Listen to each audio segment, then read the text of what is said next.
Nagluluto ako ng pansit para sa aming hapunan. Ayan na. Pansit yung aking niluluto ngayon.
Pansit, yan si Inday. Lagyan natin ng supa para ganado tayo kakain. Yan.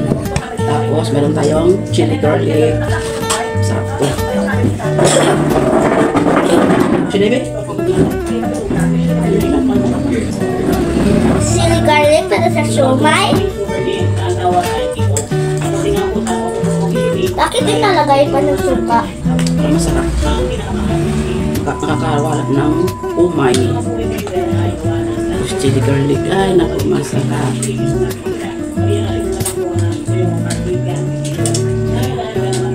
Tapos may suka.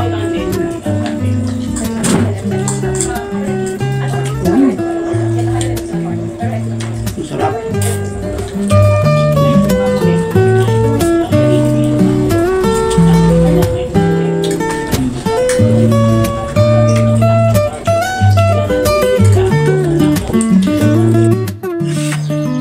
Magluluto ako ngayon ng ginisang ampalaya, pero hindi itlog ang ilagay ko, kundi karne ang aking ilalagay. Medyo masarap kasi ang karne. Mas kakain na kasi ng mga bata pag may karne. Kumakain naman sila ng itlog, pero nung hindi sabi na lahat talaga kakainin nila, itlog lang ang kinakain. Pero pag may karne, pati ampalaya kakainin nila kasi parang nawawala yung pait pag mayroong karne. Luluto rin ba kayo ng ganito? Kasi ako mahilig ako ng ganito kasi yung si Kuya Kyle palakain ng ampalaya, kaya lagi akong nagluluto ng ampalaya.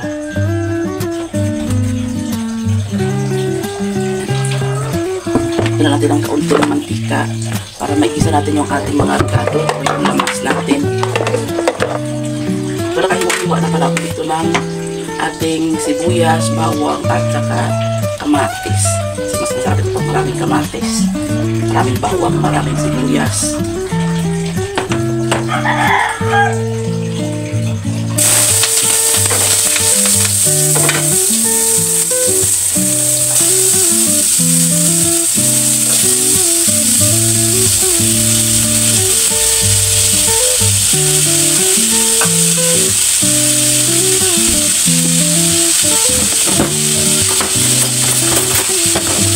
Gawa na si Kuya Kyle dahil tingin mo si Kuya Kyle.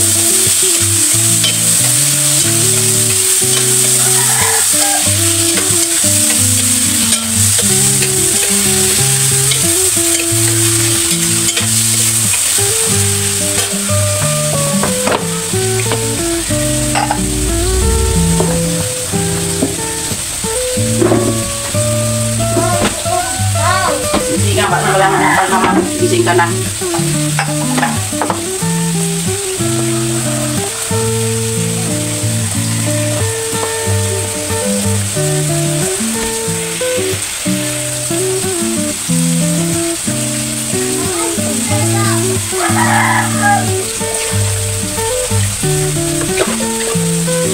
Wala kami tubig. Sa umaga wala kami tubig. itong aking ang palaya, binabad ko na ito sa asin. Para paano, kaunti lang matanggal yung kanyang pait. Babad lang natin ito sa asin.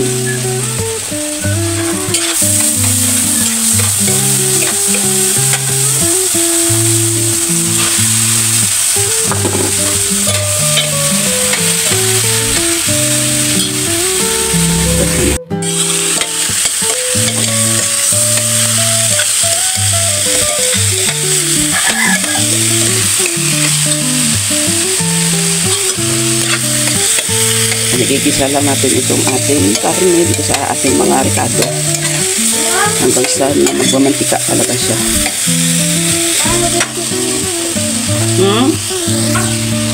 Dahil ko lang ng kaunting tubig para mailaga-laga natin yung ating karne.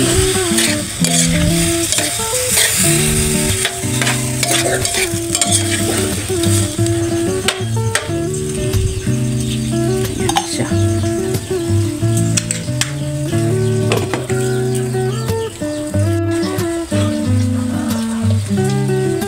Ay, buktaw na tayo. Patulong siya naman iko.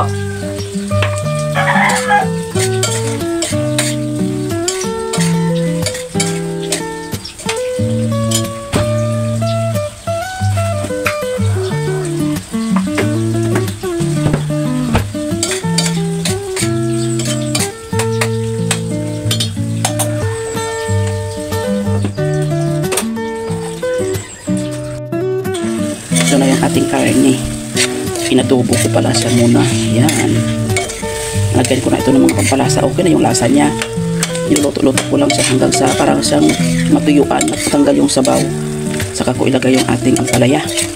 Masarap kasi pag wala na siyang sabaw. Yung parang igigisa ko na lang yung ampalaya. Diba? Lagyan ko lang ito ng sabaw dahil para malaga natin ng kaunti itong ating karne. Maskara ng baboy kasi ito aking nilagay.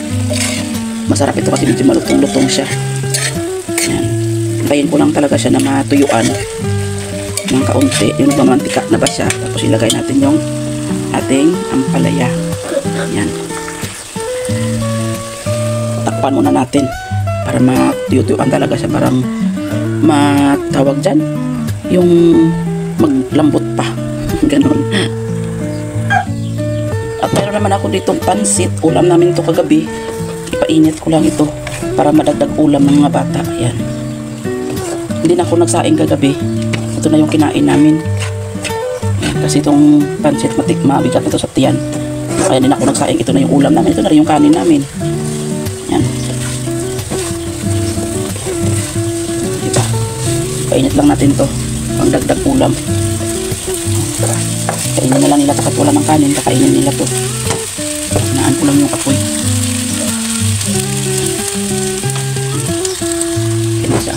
Yan. Ito naman itong ating. Buksan muna natin. Yan. At yan, medyo natuyo-tuyuan na siya.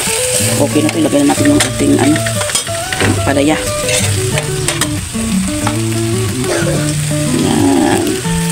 Ang sarap.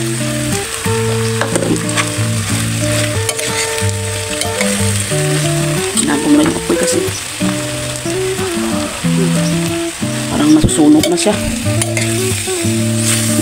Sarap ng tingnan. Hindi lang tingnan, ito masarap. Masarap talaga. Ang ganito ako magluto ng ampalaya. Yan. Yan.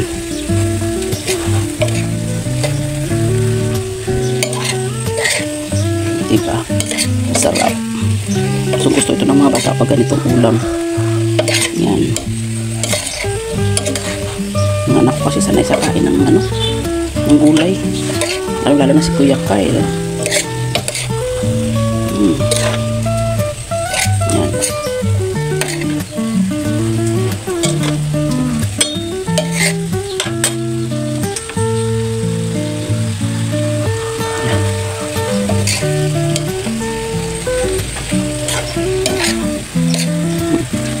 Diba?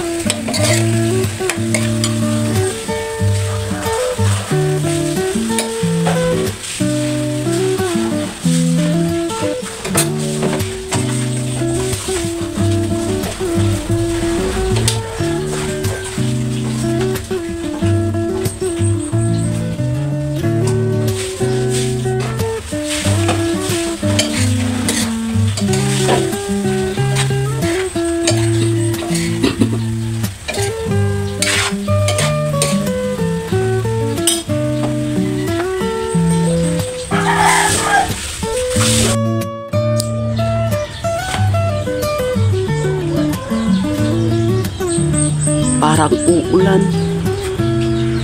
Yan. Talaga siyang uulan. Prepare ka na, suot ka na sapatos.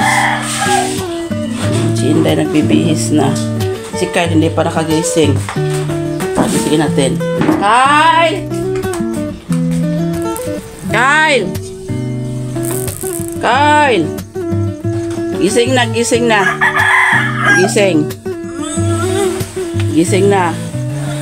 May eskwela.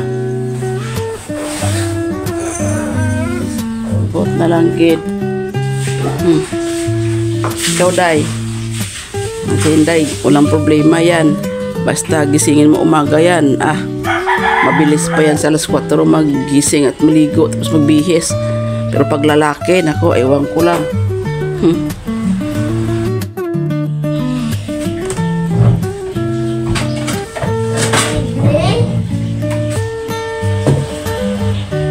May pagpuso ka. Si Betay. Kaya na naman ka.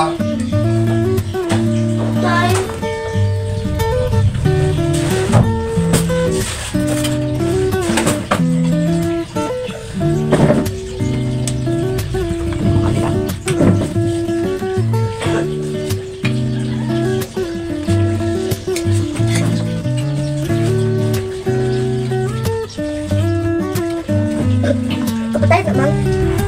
Walang video. Wala, nakabidyo nga. Kaya hindi ka mga...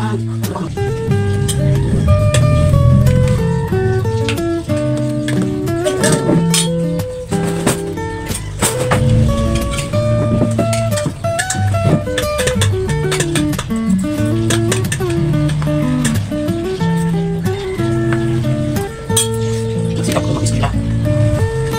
Wala mo sa papangasahan.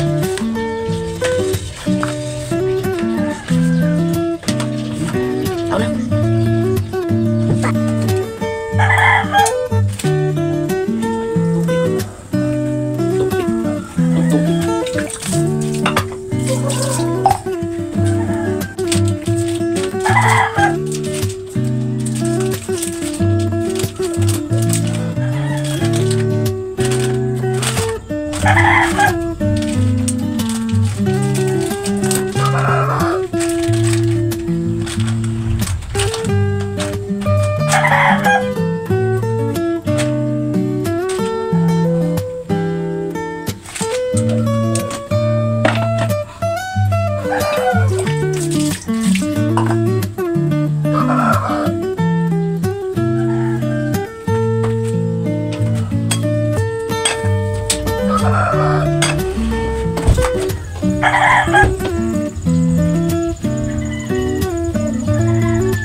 Ito yung puso ng saging. Ito, torta natin yung puso ng saging. Ayan. Toto na yung aking chorizo at saka ayun, tortang talong. Hintayin ko na naman magising yung mga bata para makapag-almusal sila. Ito niluluto ko, puso ko ito ng saging. Tinuta ko yung puso ng saging. Sarap din ito. Ito siya. Ulam kasi namin ito kagabi na ito ng sardinas. Hindi siya naubos, kaya tinuta ko.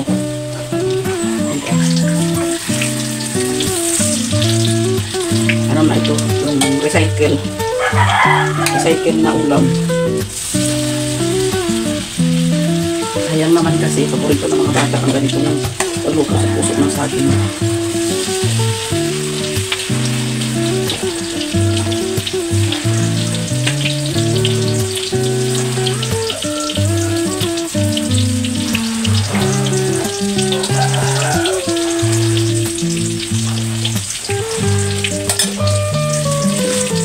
Crispy.